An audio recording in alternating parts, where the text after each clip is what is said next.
Welcome to AZ TechCast, sponsored by the Arizona Technology Council, with your hosts, Steve Zylstra and Karen Nowicki. AZ TechCast is dedicated to covering innovation and technology in Arizona and beyond.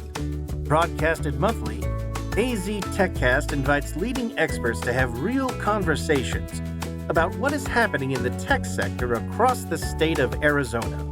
From regional news to innovative startups, companies, and emerging technologies, AZ TechCast covers the critical issues and economic trends propelling the state's growing tech ecosystem.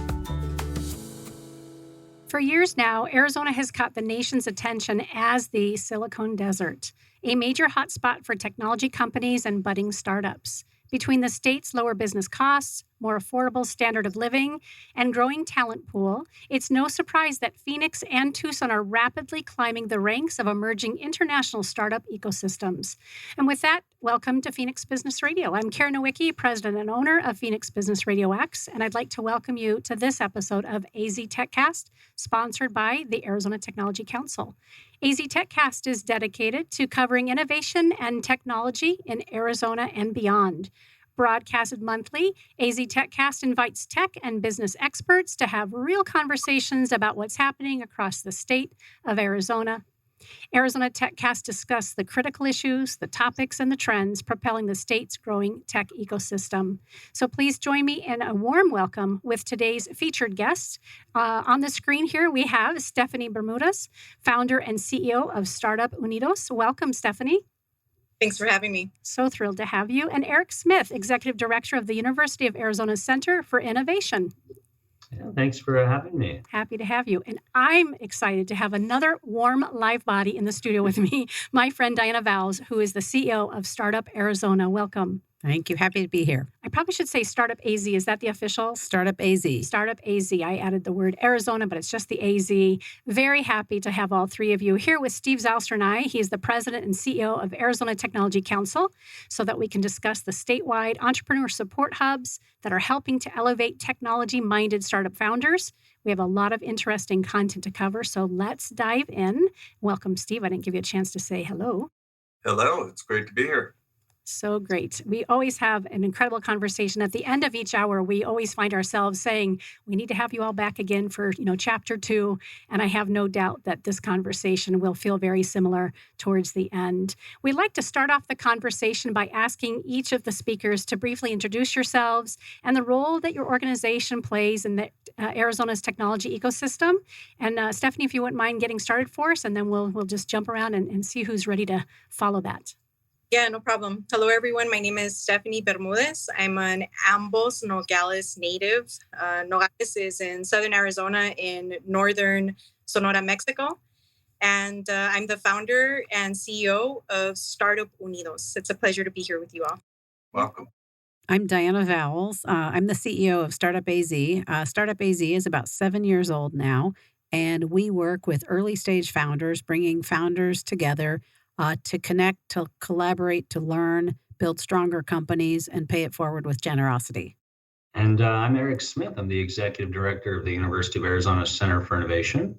We're the University of Arizona's Startup Incubator Network, and we serve scalable science and technology ventures. We have 75 of them. Our footprint for these ventures, of course, is mostly in the state of Arizona, though we serve companies both nationally and internationally with programming, the people to execute on that programming in various spaces. And I'm Steve Zylstra, co-host today and president and CEO of the Arizona Technology Council and the SciTech Institute. We're a statewide trade association representing technology-based companies with offices in both Phoenix and Tucson. We do public policy advocacy. We do about 150 events a year. We have a number of publications, and we negotiate lower cost products and services for our members. Karen, I'll go ahead and expand a little bit more on Startup Unidos. So Please. According to my geographic location and my native roots, the work that we focus on in the overall ecosystem building is specific to the borderlands. So we focus in Santa Cruz County and are currently on a scalable plan to service other border communities with small business services, entrepreneurial education. We also do innovative workforce development, and we offer all of our work, not just in Spanish for Hispanic communities in Southern Arizona, but we anchor everything that we do in the culture of the borderlands. So we're the borderlands amigo in the ecosystem that is supporting partners from all across the state in reaching otherwise overlooked border communities. I'm so glad you added that. I'd like to start with the first question. In 1985, I think, I started a precursor to the Arizona Technology Council called the Arizona Innovation Network. And it focused initially exclusively on small businesses and entrepreneurial companies. The ecosystem for startups was pretty nascent at that point. It's changed a lot over the years. I was wondering if each of you can talk about really how it's evolved over the last 3 to 5 years. Eric, you want to start? Sure. So I'll take it back just a little bit broader in terms of the time frame, because I always consider myself an entrepreneur. Though in the decade of startups that I participated in, they were mostly failures. I still consider myself as such. And so I participated in the ecosystem or the various innovation ecosystems in the state of Arizona, both as an entrepreneur as well as a service provider to entrepreneurs. And the one thing that I've seen in the last, we'll say 5 or even 10 years is a significant amount of growth and collaboration. And so, what's really exciting about Arizona is that all the pieces are here. And what we've started to see is that those pieces are starting to come together and work together to support these companies throughout the state. Where maybe 10 years ago, you might talk to any one operation that serves innovators throughout the state, and they would be able to claim that this company that they supported was now very successful. Now, if you have that conversation, it's not my operation supported this company and it's successful. It's collectively the village that is the state of Arizona and all of these operations. I know I have startups that are involved in many others' operations throughout the state. And so now we kind of have seen that, involvement, that collaboration increase. And so now we all get to claim the success in our state. A great point. I'll add to that. When I first started working with tech companies in Arizona about 10 years ago, Arizona and Phoenix in particular was perceived as the place that you put your back office operations or the place that you put your inside sales operations. And large companies didn't, I don't think, realize the full potential of Arizona. What I've seen in the past 10 years is a significant change there. You've seen the engineering programs expand at the universities, and you've seen other schools come in, galvanize other tech boot camps, other players that are strengthening the talent pool, which has caused large companies to really look differently at our state. And I feel like we've grown up a little bit, and we're more of a true tech hub. So I think companies take us more seriously around the country when they're thinking about places to locate. I think startup founders have greater opportunities here now. And I would say the biggest thing that I've seen change in the past 5 years is that startup founders 5 years ago, for the most part, startup founders in Arizona were told that if you want your company to be successful and you want to raise venture capital, you need to move the company to the Bay Area or to New York or to Boston or somewhere, but not in Arizona. I've seen that change significantly, and the founders that we work with are increasingly seeing a greater percentage of their VC funding coming from Arizona. And you no longer hear VCs say, well, you have to leave Arizona to build a company, because that's just not the case anymore. I think the pandemic, as challenging as it has been on the world, I think it helped that area where people can be anywhere and can build great companies here. And we've now had 100 founders come through the Startup AZ Collective program, and the currently active ones have about 1,200 employees. They've raised $215 million in capital, and they are valued at over $1 billion. So, I mean, you've seen the numbers increase. The numbers kind of tell the story. So I've been thrilled to be here and be part of it and look forward to it continuing. I think the other piece I'll add to that is the collaboration with all the different entities. it is greater here than anywhere I've experienced. And I moved 8 times with my previous job. So I've worked in a lot of markets. I think here there is a true belief that we want to see people succeed and we don't always have to be the ones to take credit for it. It's a collaborative effort. So I would echo what Eric said on that. Stephanie, what about on the border? How have things changed over the last 3 or 5 years? I think I have an interesting story. My border story and my involvement with the ecosystem spans our state. It includes our southern partners, which is the state of Sonora. And my history is actually in developing the innovation district and entrepreneurial service organization groups and programs in Tucson.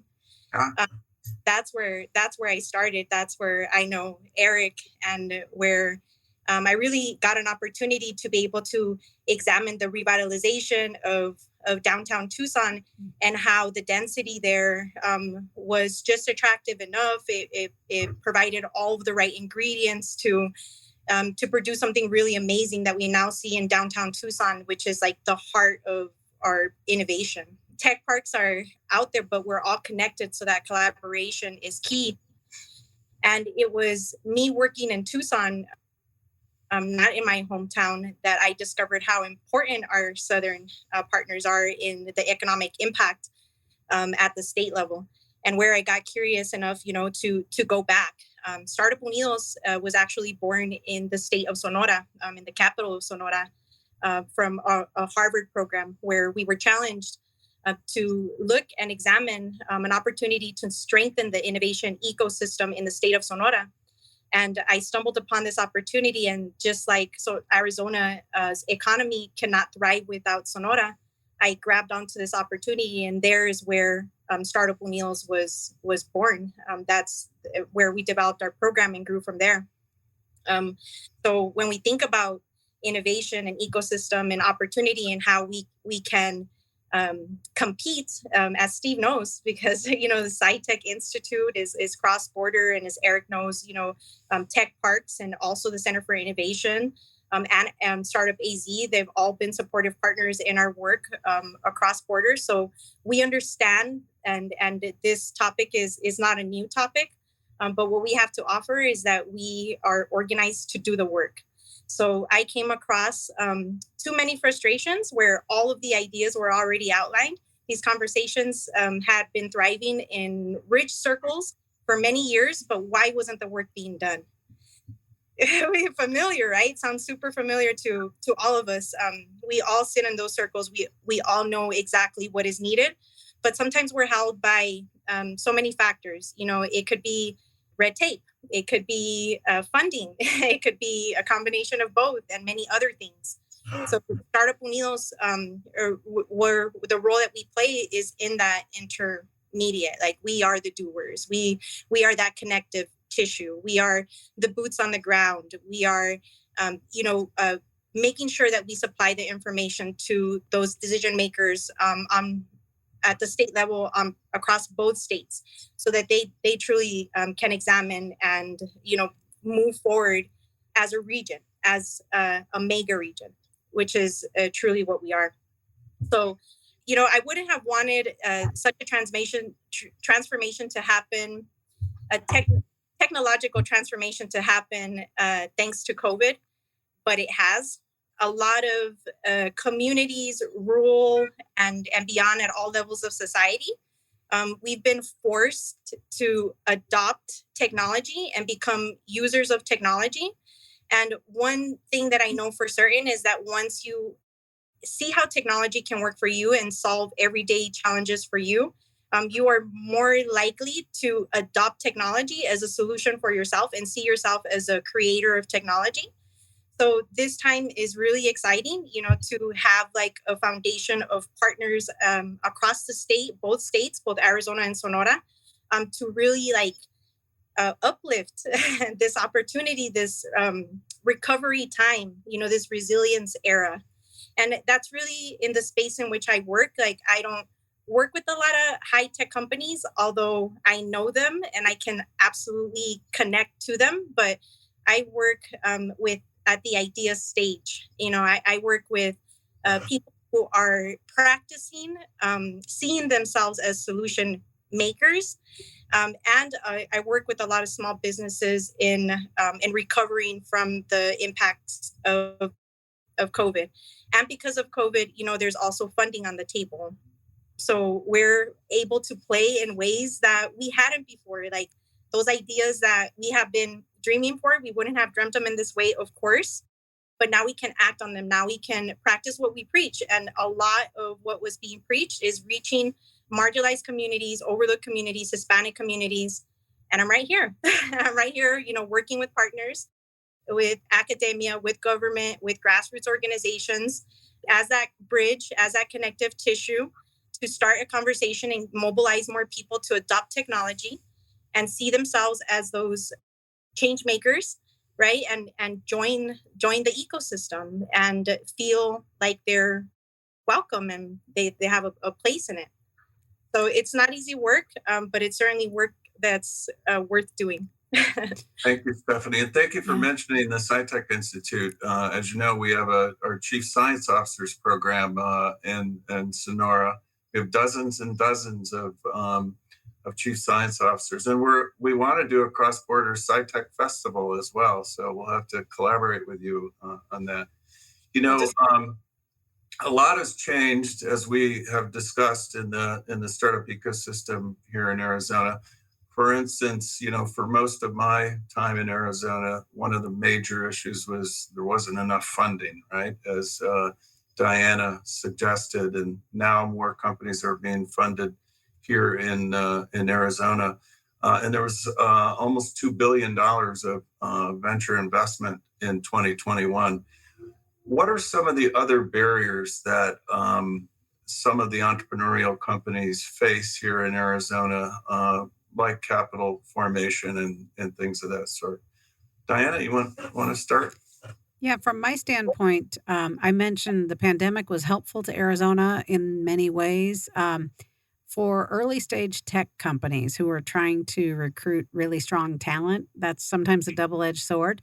On one hand, you can live in Arizona and work from anywhere. On the other hand, in the companies that are in Arizona, these early stage founders now have a lot more competition because the people that they may have been able to get to have opportunities to work for companies and, again, work remotely, work from anywhere. So I think in the tech space, the talent acquisition challenge is probably the biggest one.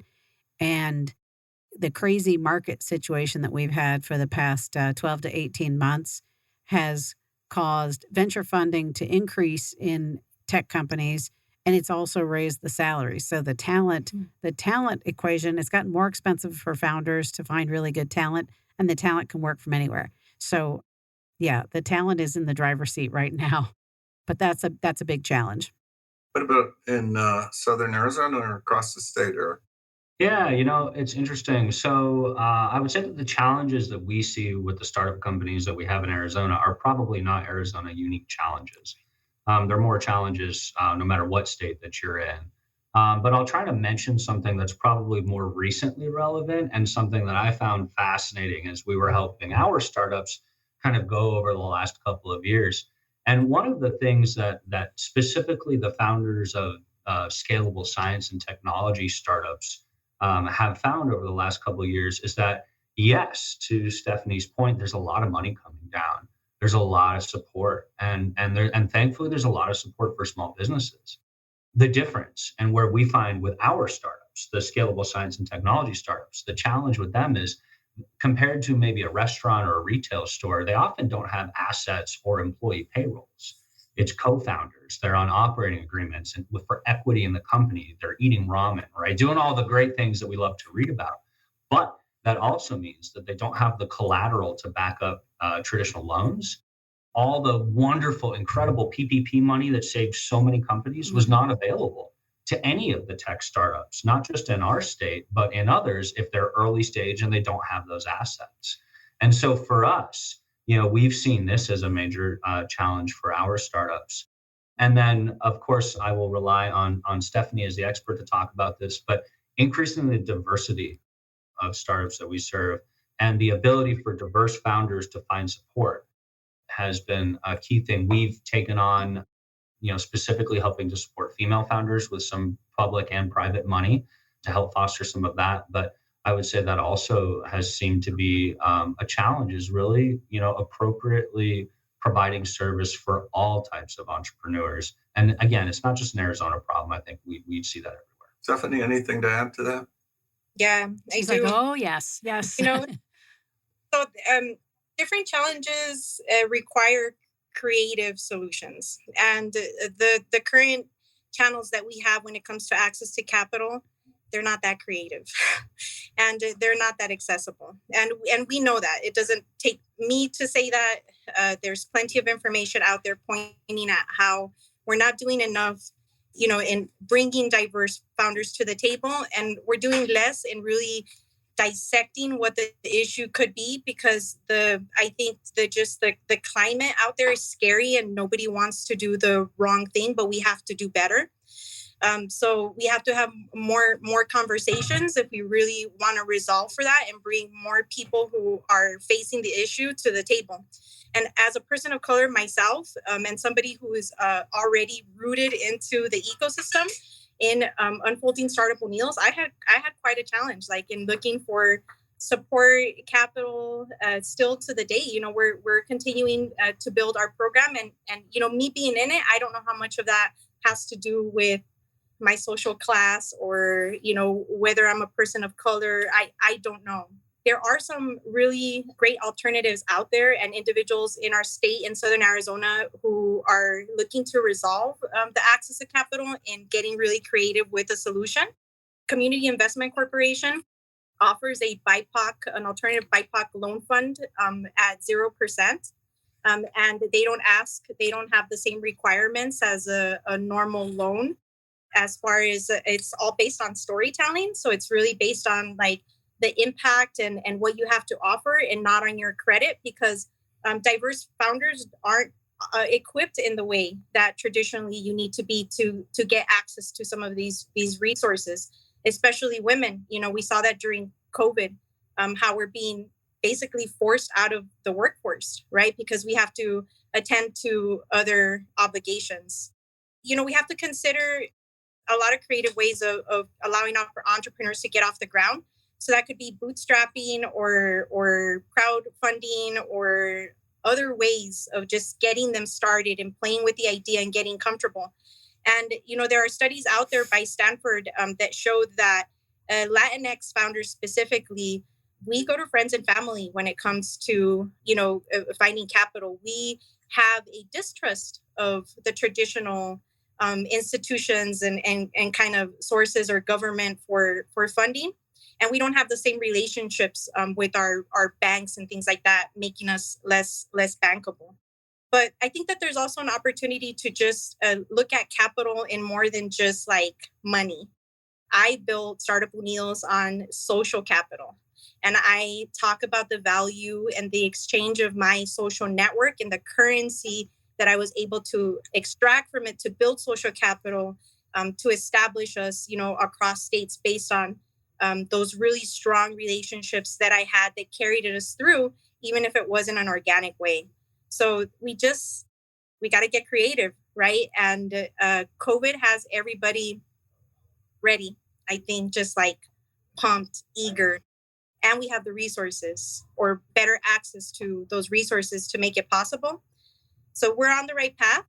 We've all had a wake-up call, and this is our chance. Like, I think that the money that's on the table right now is the right kind of money that we're going to see have an impact for the next 50 years. So no pressure to everybody in this circle. Right.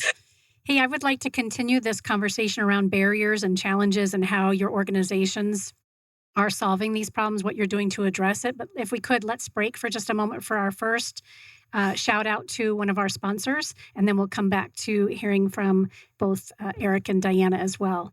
We want to thank Arizona Commerce Authority, who is AZ TechCast 2022 Innovation Sponsor. The Arizona Commerce Authority is the state's leading economic development organization with a streamlined mission to grow and strengthen Arizona's economy. Let's hear from them for just a moment.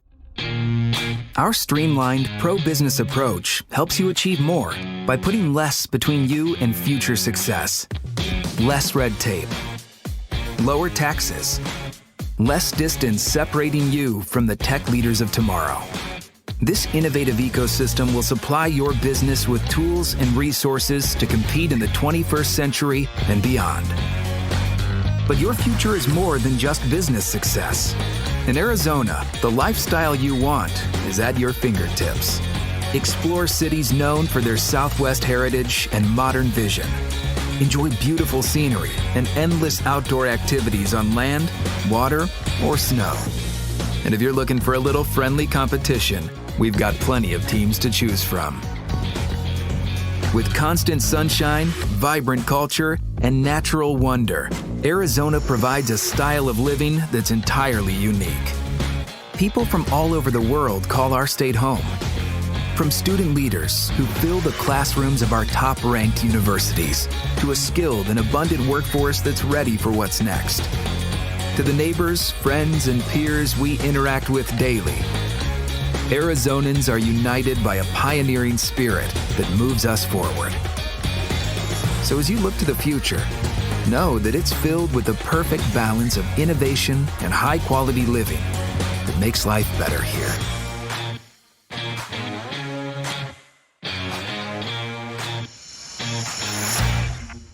I hear that spot every month, and it always gets me so proud and excited to live in Arizona and be a business owner every single time. Love it. So I know Stephanie each of you spoke to the barriers, and then Stephanie spoke a little bit about, kind of what your organization is doing to meet those challenges. I'm sure you have more ideas. Would love to have the three of you discuss that for us. What's happening in organizations to address these barriers? I guess I can kick it off.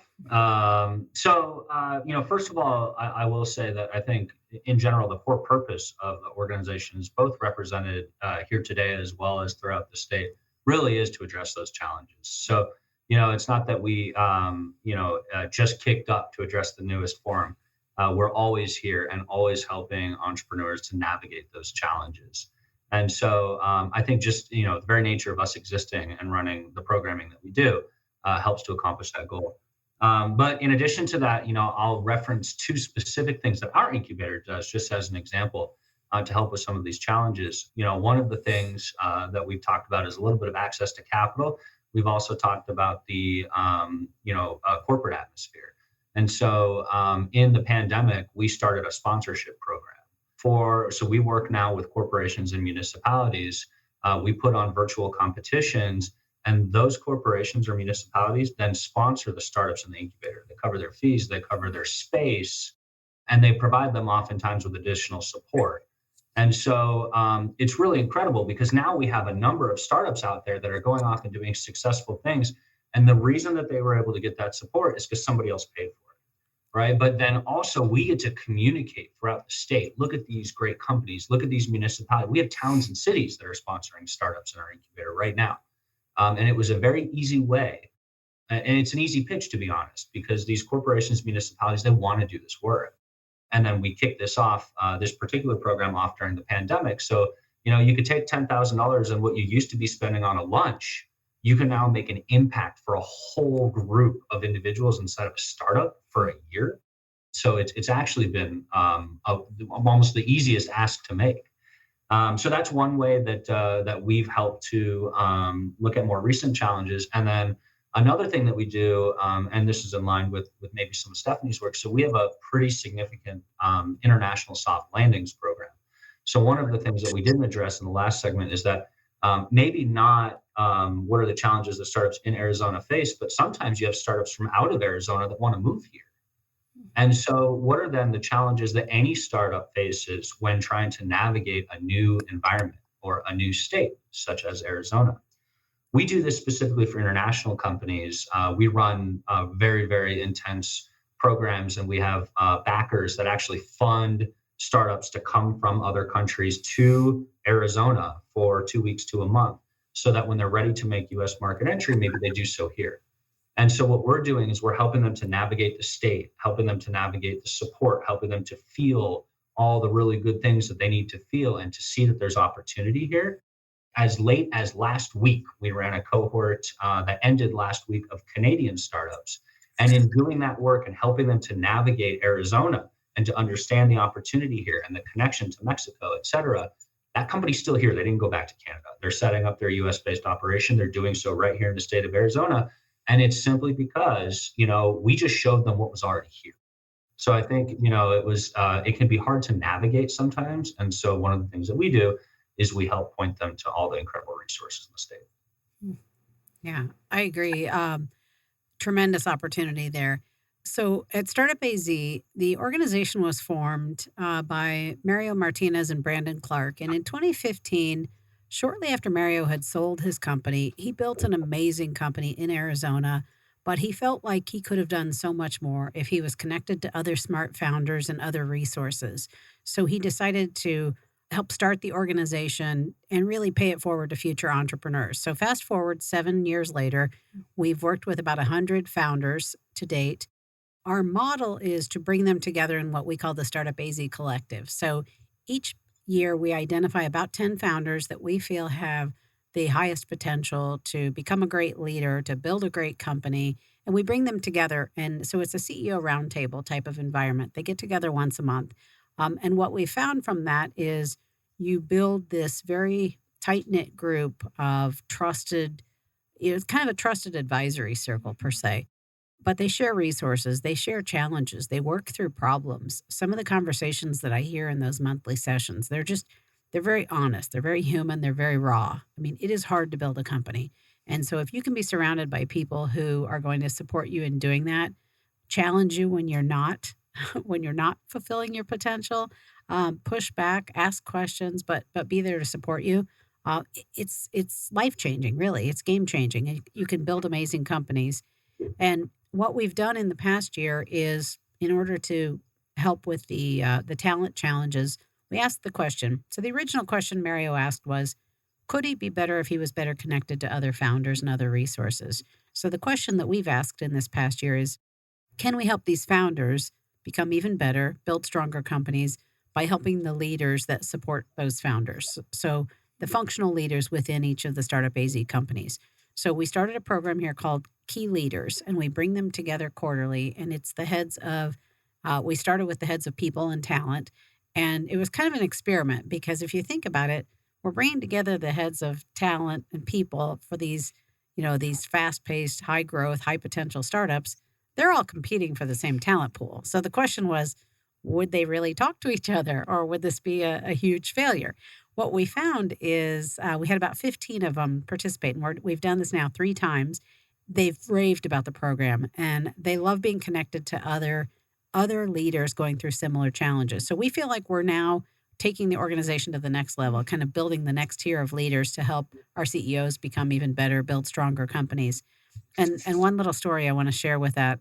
One of the thoughts was, there's obviously you're competing for the same talent pool, but you're going through the same challenges and you can help and support each other. What we did is we helped equip them with a way that if I'm company A, I've got a fantastic company, I'm hiring a key position in my company, and I can only hire one person for it, but candidate number 2 or candidate number 3 were awesome, and I hate to say no to that candidate, but I don't have a job for them. Well, we've created a way to hand those candidates off to the other companies. So the thinking is, if I can't hire you, I really want you to land at a good company. And if you think about that experience from the candidate perspective, you walk away from it not feeling like, well, I'm a loser because I didn't get the job. You're like, okay, this company really was impressed with me. They're not just feeding me a line because they're introducing me to another amazing company. So I think it's a win-win. And who knows, going forward, that candidate may down the road go back to work for company A. But what a difference in experience from a candidate perspective versus just being said, sorry, you didn't get the job. So we're starting to see things like that happen, and I think that's powerful, and I can't wait to see where it goes. It's all about asking the right questions. You articulated it really well, but it's inherent in everything that each of you have said, right? It's the set of questions that we're asking and continuing to retool them so that we can make stronger relationships, find the financing, and build those bridges. Steve, before we move on to the next question, is there something specifically that I'm not aware of that AZ Tech Council is doing as well to support innovation and the smaller startups? I know your reach is so wide and so broad, but is there something AZ Tech Council is doing as well that comes to mind as we look at these barriers? Well, 85% of our members are small businesses, and many of them are startups. Okay. So while all the big companies are members, 97% of all businesses in Arizona are small businesses. One of the things that we do is through our programming, our events. We do over 100 events a year, and it both educates and connects founders and leaders in various organizations. But one of the really critical things, Diana and I have spoke about this recently, is that we sort of pool the influence of our members and provide lower cost products and services. So we have an association health plan. And so the Tech Council acts like it's Intel and is able to negotiate much lower costs for medical, dental, vision, life, disability, all of those kinds of things. And our program is with the best, Blue Cross Blue Shield of Arizona. We also run a 401k program with the two biggest in the industry, UBS and Empower. And even if you only had 3 employees or 5 employees or 10 employees, you could offer a 401k. And as Diana spoke earlier, it's tough finding talent right now, and particularly for entrepreneurial companies. You've got to offer them all the same benefits they could get if they were working for, a large company. So we help facilitate that through some of our programs.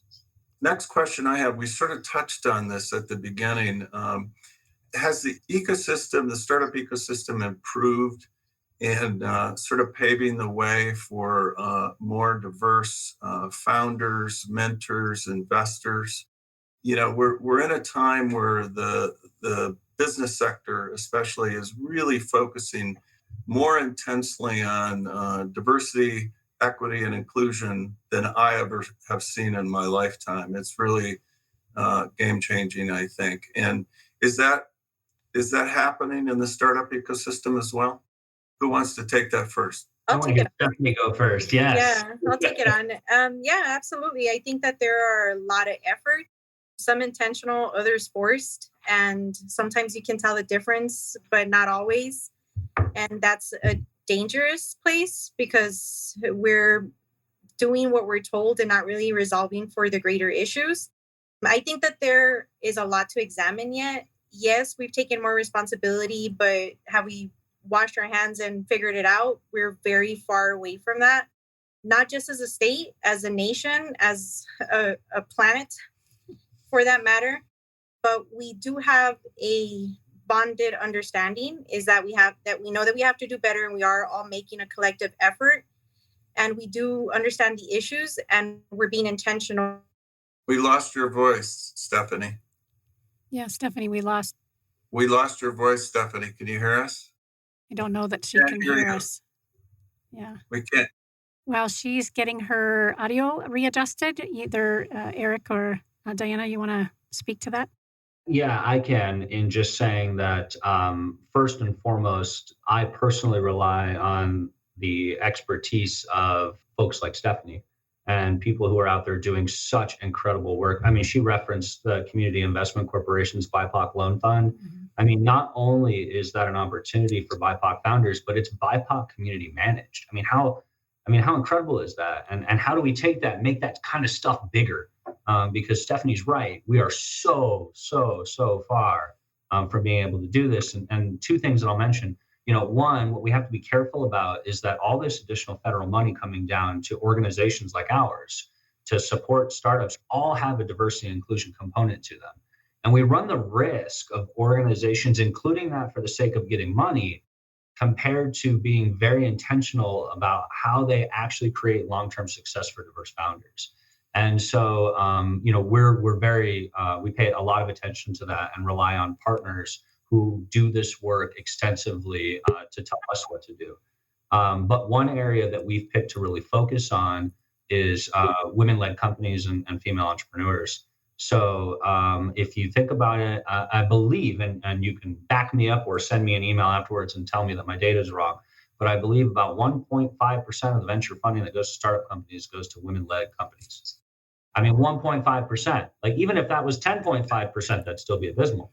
So, and on top of that, so then one of the things that you think about is then how do we increase that? We'll give them more support, right? But then you look at incubators like mine, and the statistic across the nation is that 6% of the founders that they serve are female, right? Are women-led companies, 6%. I mean, we're over here bragging because we have 26%, and that's still low. So we've worked with and received funding from both Wells Fargo as well as the Small Business Administration to specifically try to tackle just a small piece of this. And so what we do with that funding is we now, at all times, 7 female STEM students that we hire from a university, and they work and we pay them, and they work directly with our women-led companies. And they intern, so they get basically they get paid, but the company themselves doesn't have to do the paying. And kind of connecting those, it inspires the interns. It adds more support to the female founders, and so that's just one little piece that we do.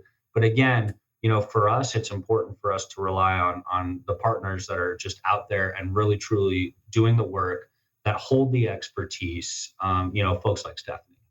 So as I was saying, yeah, there are a lot of collective efforts out there, and I'm really proud of where we're headed, but we got to stick through it, like not just move with the trends and really do the work and be brave enough to have the tough conversations. I've had to do a lot of that, and it's really exhausting. But again, it's worth it. So I'm going to continue to push forward with that. So some of the things that we're doing differently is we're moving forward with a social equity model. So we're not trying to retrofit what and how people behave in other places to offer the services that we're offering in Southern Arizona. And that is because the people themselves told us that they don't want that. They know that it's not for them. And translating things into Spanish is just not enough. It is a viable solution in some occasions, but not all. We got to consider all the factors on why diverse groups are not feeling included when we are offering inclusive space. I have a list of factors. I'll give a workshop on it if any of you are interested, but it's a lot more than language. And it's why the services that we deliver are culturally anchored, because on our social equity model that's based on asking and then delivering based on what we are told is needed, we have been told that it's the reason why there's perceived barriers of participation is because they don't see themselves in the audience. They don't see themselves in the stories. They don't see themselves in the social class that's there, in the trends and how you dress, how you speak. We take a lot of things for granted, and we're changing it up. We're truly taking the time to not retrofit programs and design them according to what is needed to really redefine like what startup culture could mean for the borderlands, for Hispanic people, designed by us here, for us here. And we have a lot to learn, but also a lot to share with all of our partners across the state. With all intention, I kicked off Startup Unidos in Nogales because this is the place where people say there's nothing and it can't be done. So we already know that it's possible in Phoenix and Tucson and Hermosillo. So if I could do it in Nogales, then it's certainly possible anywhere else. So that's the reason why we started here. And that helps with the talent, because if we think that talent is tough now, it's only going to get tougher. There are so many challenges that we have ahead of us when it comes to talent or really just jobs in general. And jobs come from small businesses. So we need small business formation to create jobs. So workforce goes hand in hand with entrepreneurship. And we work in both of those spaces on both sides of the border. So we're not only showing people how to gain skills through entrepreneurial education and showing them how to create a job for themselves, because the future is diverse and you'll need to be versatile. But we're also helping shape those that are ready to go into secondary education or post-secondary education, or even in diverse founders who are now post-COVID looking to start something because their job didn't work out or they're ready for a new career. So that's the space in which we work, and we honestly couldn't do it alone. And we're going to continue to examine this space and share these learnings to all of our partners statewide, so that we can all take a greater responsibility in better serving our diverse founders, not just here in Southern Arizona, but everywhere we can stretch. Well, and I think if anyone can do it, it's you, Stephanie. Thank you. So Thank you. good luck. I'll add to that discussion. Startup AZ, we're a very small organization. We're just a handful of people, but we are connectors. So we pride ourselves on connecting our founders to all the resources that are out there. So we point them to the different nonprofits, to the different funding sources, different partners we work with. We do a lot of outreach around the state to help identify companies and identify diverse founders before they're ready for our cohort. So if anyone listening today knows early stage founders that we should be talking to, and we're not yet, please introduce them. What we like to do is get to know the companies before they're really ready for the cohort, get to know them, get to know the founders, find out ways that we can support them, and then bring them into the startup collective when they are ready. The other thing that I'll note is we did a better job this year on our outreach and on reaching diverse founders and bringing them into the collective. We could still improve, but our latest cohort, we brought 2 cohorts in this year, 18 founders, and 43% of them are female or people of color. So I feel like we're representing. It should be higher. It should represent our communities better, but we're starting to make a dent on that, and we'll continue. Karen, you ready for a commercial We break? are. We have another wonderful sponsor that is worth mentioning every time we're on air together, and it's JDH Insights. It's the AZ Tech Council Tech Advocate sponsor for 2022. Let's hear from them. Thank you, JDH Insights, for being our 2021 Tech Advocate sponsor. A leader in coaching and executive development, JDH Insights is committed to helping organizations cultivate and leverage their most important and complex asset, their humans. Visit jdhinsights.com to enhance leadership and improve team dynamics to take your business to the next level. The time is quickly passing, as I said it would at the onset of our episode today. We've got about 10 minutes left. Steve, is there a question that you're just burning to ask? I want to make sure we get to, and I'm happy to lead off with So one. many questions in so little time, right? Right. I would like to ask each of you, what do you think is particularly attractive about Arizona to entrepreneurs? What are the characteristics of our startup ecosystem that makes it superior? Or on the other side, what makes it more difficult? I'll jump in on one of the positive fronts. As I mentioned, my previous company transferred me 8 times. So I worked in the South, the North, the Southwest, Southeast, Midwest, you name it. What I have found in Arizona is there is a different accessibility to leadership and to the startup community, and you can get plugged in easily. One of our founders in our new cohort decided to move his company from Lexington, Kentucky to Arizona last year. He had a small team, 5-6 people, building software that is a medical EMR system for the prosthetics and orthotics space.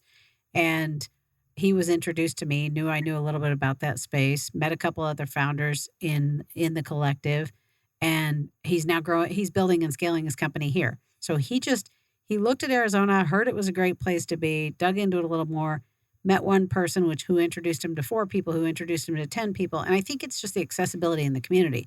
And he's already had conversations with 6 venture capital groups in Arizona, and that you just can't get plugged in as fast other places I've found than you can here. So I think we still kind of have the underdog mentality. We want to see people succeed. We want to see Arizona continue to grow.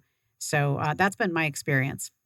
I love this question because I like to consider myself like our state's biggest cheerleader.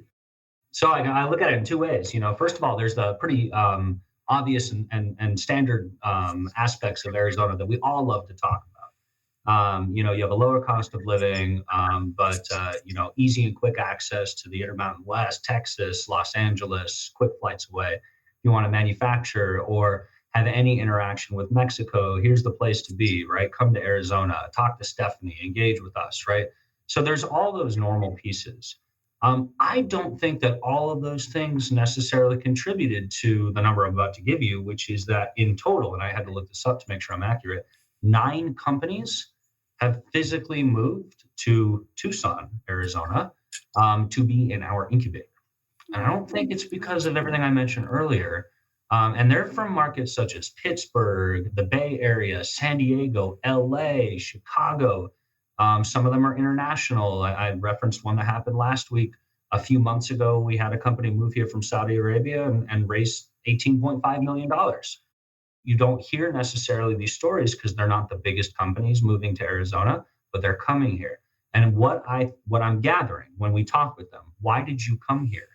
Right? It's not that Arizona had a bigger business opportunity, though arguably these days we certainly represent that. It's because of the people. So of all the things I just said, it's because they felt a warm reception from the leaders in the communities of Arizona, period.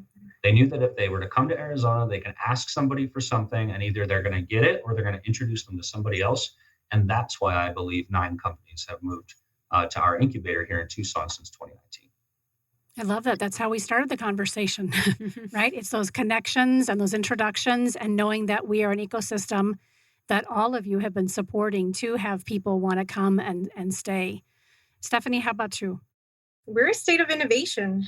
We're a region of innovation in Phoenix and Tucson and the borderlands. We offer something really unique that isn't available anywhere else because of our relationship to Mexico. We can get super creative with our solution making here in our state. Because we have strong, responsible leaders that are actively looking to make a change, but also just because of where we are geographically. When it comes to the conversation of talent, we're not limited by just hiring talent locally, although hiring talent locally is excellent for anybody that's looking to grow in the state, because this area, along with our 4 bordering states, encompass 50% of all Hispanics in the United States. So if you're looking to diversify your company and get access to diverse talent, you want to be in Arizona. You want to be in this region. If you're looking for creative solutions or just to be innovative, basically in your process or in your supply chain, we live in a maker region. We have unique offerings on how our supply chain works and our dependency, across both states. Which gives you access to manufacturing, to aerospace, to so many different types of industries that are out there and are innovative, but maybe you're not considering would be available here in the way that it is like across 2 states. So it's also a really great place to visit. There's good food here. There's a lot to do. There's history, there's soul, and there's also urban. You have access to the urban lifestyle. So if you are curious and want to be out there exploring, we're not a far distance from each other. I'm in Phoenix in 2.5 hours, from the border, in Tucson in 45 minutes. And we really lend ourselves to participate across each other's networks, right? And building opportunities to develop a greater support system for anybody that wants to participate here in our state.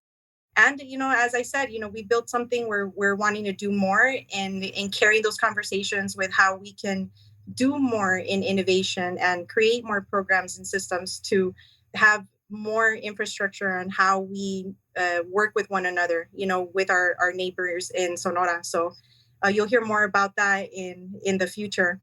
But yeah, that's all for now. Can I add Karen? one more thing here? Yeah. One thing that's particularly exciting to me is where we're going. And we are starting to see, I think we're growing as an ecosystem and starting to see successful founders paying it forward and building other great companies. So there's been some recent examples, but I'm super excited to see the folks that have come out of successful companies like WebPT, Infusionsoft, Campus Logic. Those companies are growing and scaling and exiting, and those founders are staying here and they're reinvesting in the community. So I have the opportunity to work with some of those folks every day. I couldn't be more excited, particularly people like Hamid Shojai and Greg Scoresby, who both sold companies in the past year and a half, and are reinvesting. Greg, who's our board chair at Startup AZ, so I get to see him a lot. I'm like, all right, what's next, Greg? You sold Campus Logic. You built it up for 10 years. Amazing success. What's next? And he said, I want to be the most impactful investor in Arizona. And I love that. He's looking at what can he do now. So he officially exited a few months ago and maybe has invested in like 4 companies already since then. So Wow. he's putting his money where his mouth is, and that makes me excited for Arizona's future. And I hear a challenge there. Like, who else wants to have that role, So right? it's the collective challenge, I think, for Greg here is for him to invest in not just women, but Latinas who start 6 times more business than any other person. So that's the challenge for Greg. Yeah, raise the bar. Absolutely. Steve. Karen, one thing I wanted to add when you asked earlier about what does the Tech Council do for startups, I completely forgot. So we do advocacy and legislation, and we extended. Well, we originally helped create the Angel Investment Tax Credit, and then extended it for 10 years last session. We also created a refundable R&D tax credit for early stage companies. So even if they don't have tax burden, they can take advantage of their R&D tax credit. So we do things in the legislative advocacy environment as well. And I think probably out of time. We are. And I wanted to, if you can do a lightning, and maybe Diana already just spoke to this. Curious, the last question, if we can do lightning round, what are some of the most interesting tech-driven companies that your organizations have worked with, or those that you want to give a shout out that you've just watched what they're doing, you're uber impressed? Can we have both of you speak to that? And if you've got another one to add, you can, Diana. I got a couple. I'm super excited. I love all the companies in the collective. I'm super excited about what Navi Nurses is doing, what Equipify is doing, Better Agency, and Nurture Boss. Those companies are really taking off and doing amazing things. All right. I love it. If it's going to be lightning round, I'll keep it simple and easy. Go to uaci.com. We have descriptions of all the companies that we have there. And if you're interested in helping or interacting with any one of them, reach out to me personally and I'll make sure to connect you. Excellent. Very diplomatic. Yeah, I love it. Stephanie, how about you? I will pitch 2 border youth startups here in Nogales. One of them who is looking to rescue street dogs called IU Dog. That's a tech company that's looking to get them off the streets, where 80% of all street dogs, of all dogs, are on the street. And also No Gecko, which is diverting produce waste from the local landfill and turning it into a commercial product, a health and beauty product. Both encompassing technology that are right here from the borderlands. Excellent. Perfect. We are going to close now, so I'll do a lightning round close. Typically, it's a little bit longer than this, but I just simply want to thank again each of you for spending your time with us today. In addition to Arizona Commerce Authority and JDH Insights, if you're interested in being a podcast participant or sponsor for the Council's AZ TechCast, then please contact marketing at aztechcouncil.org to learn more about the opportunities to further position you as a tech expert, influencer, and innovator. Again, I'm Karen Nowicki. Thank you so much for joining us on AZ TechCast. Thank you for joining us for this episode of AZ TechCast with Arizona Technology Council, featuring leading tech and business experts that help influence and shape our great state and the industries they serve.